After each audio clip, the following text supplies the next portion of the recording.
आज हम देखते हैं आव्यूह के परिवर्त के बारे में, ठीक है ना।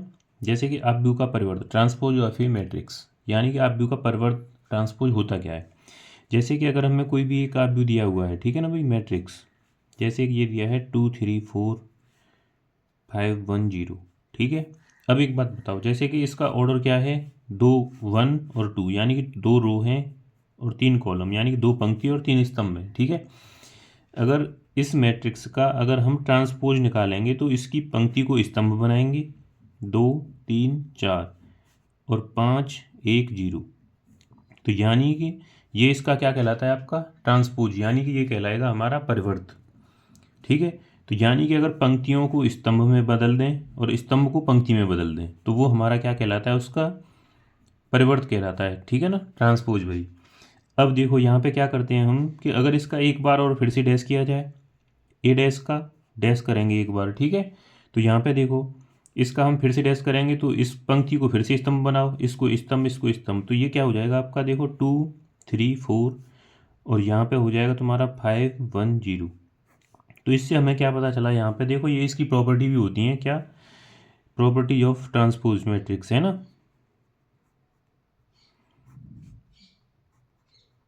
ट्रांसपोज, तो इसमें क्या है कि हमारा ये ध्यान रखना है कि अगर हम किसी भी मैट्रिक्स का डैश 2 बार निकालें तो वो स्वयं के बराबर आ जाता है फिर से, इटसेल्फ, ठीक है ना। तो यानी कि अगर उसका डैश का डैश निकालें तो वो फिर से ए के बराबर आ जाएगा, ठीक है। जैसे कि अब हमें ध्यान रखना है कि ये है आपका ए। अब हम देखो ए को ऐसे लिख दें, ये हो गया 2 3 4 5, यहाँ पे हो गया 1 2 3 4। ये देखो अब अगर क्या करें कि हमने ये किया किसी भी मैट्रिक्स, इसका अगर डैश निकालें तो ये क्या हो जाएगा तुम्हारा 2 3 4 5 और ये हो गया तुम्हारा 1 2 3 4। तो ये ध्यान रखेंगे ऐसे। अब देखो कि अगर हमें कोई एक मैट्रिक्स बी दिया है 1 2 3 केवल, तो यानी कि इसमें तो एक ही रो है, इसे कॉलम बना देंगे अगर इसका डैश निकालना है, तो बी डैश इक्वल टू ये हो जाएगा 1 2 3। आगे बात समझ में। अब देखो यहाँ पे अगर हमें दे रखा है सी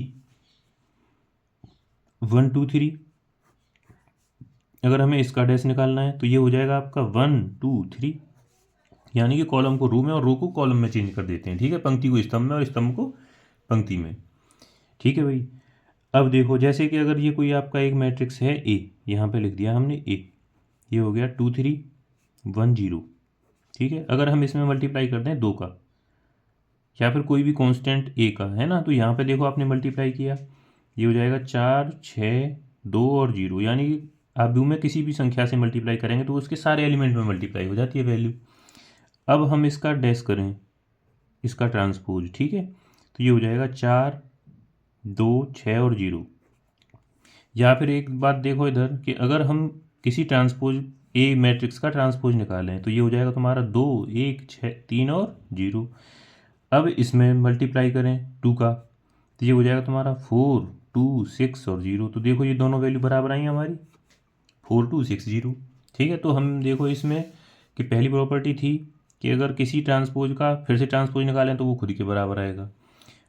सेकंड प्रॉपर्टी है इसकी कि अगर किसी कांस्टेंट का ए में मल्टीप्लाई करें, ठीक है, उसके बाद डैश निकालें या फिर डैश निकालने के बाद कांस्टेंट का मल्टीप्लाई करें तो भी ये दोनों वैल्यू हमारी कैसी आएंगी, इक्वल आएंगी, ठीक है भाई। अब देखो ऐसे ही कि जब हम ए प्लस बी का होल डैश करेंगे, यानी कि ए और बी दोनों मैट्रिक्स को अगर जोड़ें, उनका डैश निकालें, तो ए डैश और बी डैश यानी कि उनका अलग अलग डैश निकाल के जोड़ें, तब वो दोनों वैल्यू हमारी कैसी आएंगी, इक्वल आएंगी, ठीक है। या फिर अगर हम ए माइनस बी का होल डैश करें तब भी वो ए डैश माइनस बी डैश के इक्वल आएगी, ठीक है। और इसमें जो पांचवी और लास्ट प्रॉपर्टी है वो ए बी का, यानी कि मल्टीप्लाई यहाँ पे डैश करें, ए और बी का गुणा करें तो वो हमारे उसके रिवर्स ऑर्डर के इक्वल होती है।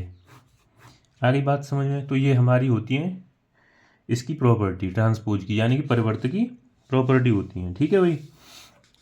अब देखो यहाँ पे इसके बाद आएगा हमारा क्या कि कुछ मैट्रिक्स ऐसे होते हैं, जैसे कि पहला कि ए हमारा कोई एक मैट्रिक्स है, देखो 2 3 4 3 4 0 5 5 6, ठीक है। अब देखो हम इसका ट्रांसपोज निकालें ए का डैश, ठीक है भाई। तो डैश देखो इसको कॉलम बनाएंगे तो ये हो जाएगा तुम्हारा कितना, ए डैश 2 3 4, ठीक है, 3 0 5 3 0 5 4 5 6, तो ये हो जाएगा 4 5 6। अब देखो यहाँ पे क्या हुआ कि ए डैश की कैसा आया, इक्वल आ गया। यदि if A dash equal to A then matrix is symmetric matrix, ठीक है भाई। तो हमें ये चीज़ ध्यान रखनी है कि अगर ऐसा कोई आव्यूह जिसका डैश ए एक के बराबर आ जाए, ठीक है ना, तो वो कहलाता है हमारा सममित आव्यूह। आ गई बात समझ में भाई। तो यानी कि हमें ध्यान रखना है कि अगर ऐसा कोई आव्यूह जिसका डैश उसके स्वयं के बराबर आ जाए, लेकिन ऐसा केवल हमारा तभी होगा जब आव्यूह हमारा कैसा होगा, वर्ग आव्यूह होगा भाई, ठीक है ना। क्योंकि जिसमें वर्ग आव्यूह का मतलब है पंक्ति और स्तंभों की संख्या m और n हो, ठीक है ना, m और n इक्वल टू हो। जैसे कि यहाँ पे देखो ये था, तो ये तो कभी इक्वल हो ही नहीं सकते क्योंकि 1/3 है, ये 3/1 है ऑर्डर, तो ये तो कभी होंगे ही नहीं ये डैश। तो यानी कि जिसमें पंक्ति और स्तंभों की संख्या हमेशा बराबर होगी, वही आपका, उसी का आप सिमेट्रिक इक्वल हो सकते हैं, ठीक है। जैसे कि अब देखो एक 2/2 का ले, ये हो जाएगा देखो 2 3 3 5, तो देखो यहाँ पे इसका भी अगर हम डैश निकालेंगे तो ये भी तो आ जाएगा 2 3 3 5 सेम है, ठीक है ना। तो यहाँ पे हो गया ए इक्वल टू ए डैश, तो ये भी कैसा हो जाएगा आपका सममित आव्यूह, ठीक है भाई। तो यहाँ पे देखो, ठीक। अब देखो इसके बाद आएगा आपका स्क्यू सिमेट्रिक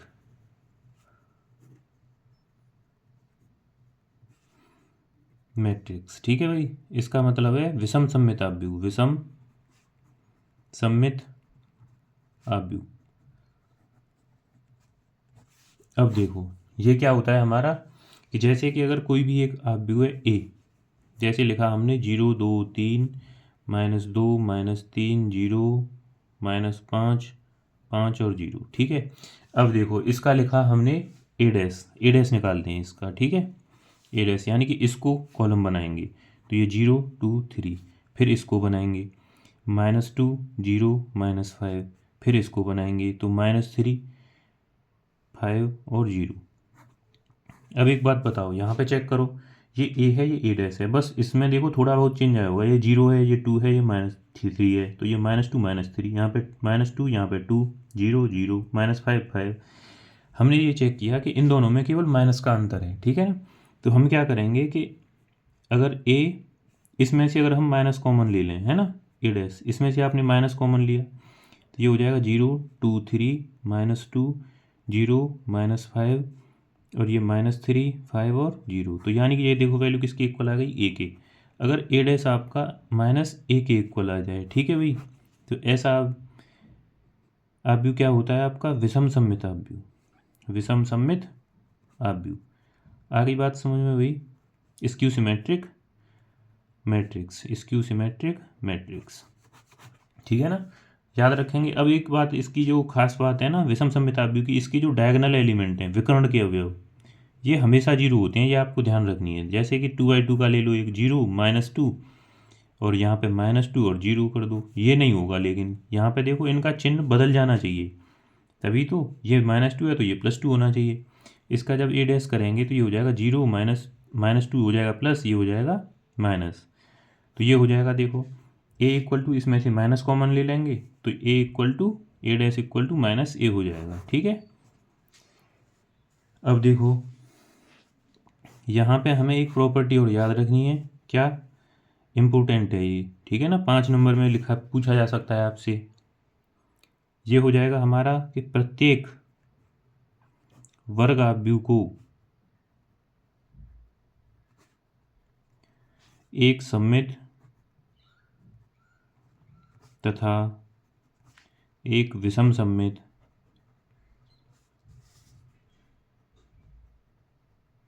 आव्यूह के योग के रूप में, आव्यूह के योग के रूप में लिखा जा सकता है,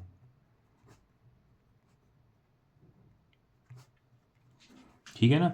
इसका मतलब है कि एवरी स्क्वायर मैट्रिक्स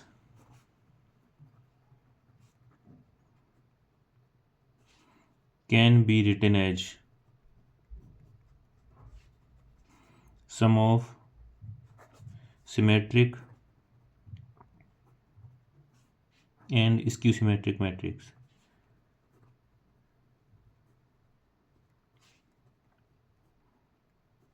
ठीक है, तो यानी कि हमें ध्यान रखना है, जैसे कि अगर कोई आपको ए मैट्रिक्स दे रखा है, ठीक है, तो उसे हम लिख सकते हैं 1/2 A plus A dash plus 1/2 A minus A dash की फॉर्म में, जहाँ पे ये जो होता है हमारा, ये तो होता है सममिताभ्यु, ठीक है भाई,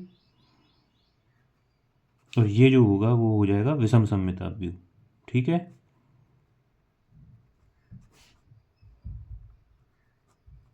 तो अब यहाँ पे देखो हम तुम्हें एक आव्यूह लिख के दिखाते हैं जो 2/2 ऑर्डर का है, ठीक है ना।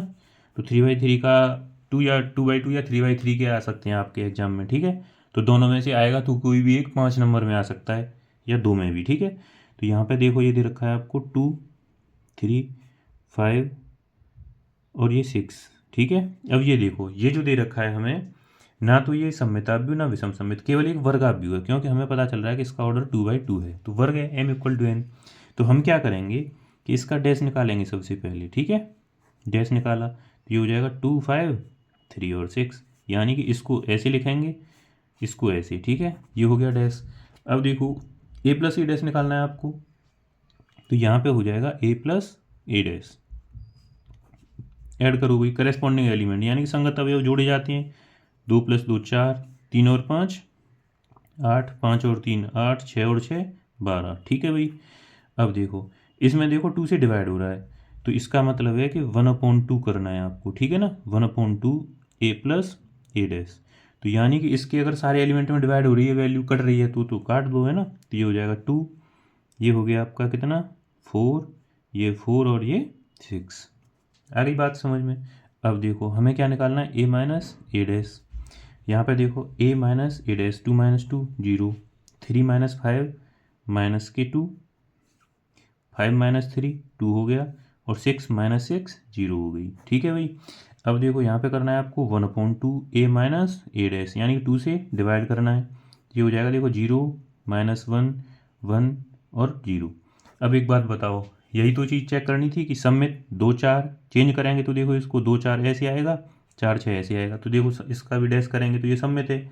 और विषम सममित की क्या पहचान है इसकी सिमेट्रिक की, ये है कि 0 - 1, ये 1 0, इसको अगर चेंज करेंगे तो माइनस का कॉमन आ जाएगा, ठीक है। तो हम a को कैसे लिख सकते हैं कि a यहाँ पे क्या लिखा था, a = 1/2 A plus A dash plus 1/2 A minus A dash, ठीक है भाई। तो यहाँ पे हो जाएगा हमारा a क्या था, हमारा a था हमारा 2, 3, 5 और 6, तो ये है हमारा a आव्यूह, ठीक है। = हम इसे ऐसे लिखेंगे, तो a क्या है 1/2 A प्लस ए डैश क्या आया था हमारा 2, 4, 4, 6, ठीक है ना, प्लस यहाँ पे विषम सममित आया था 0 - 1 1 और 0। अब एक बात देखो, यहाँ पे ये कह रहा था कि सममित और विषम सममित के योग के रूप में लिखना है, sum of symmetric and skew symmetric. तो ये जो आव्यूह था हमारा a। अब एक बात बताओ, इन्हें जोड़ेंगे तो इसके इक्वल आना चाहिए, जैसे कि 2 + 0 2 आ गया, 4 - 1 तो ये 3 आ जाएगा, 4 + 1 5 आ गया आपका, ठीक है, और 6 + 0 6। तो इसके नीचे लिख देंगे आप, ये कैसा है, सममिताभ्युह है आपका, और ये हो गया आपका कैसा, विषम सममिताभ्युह।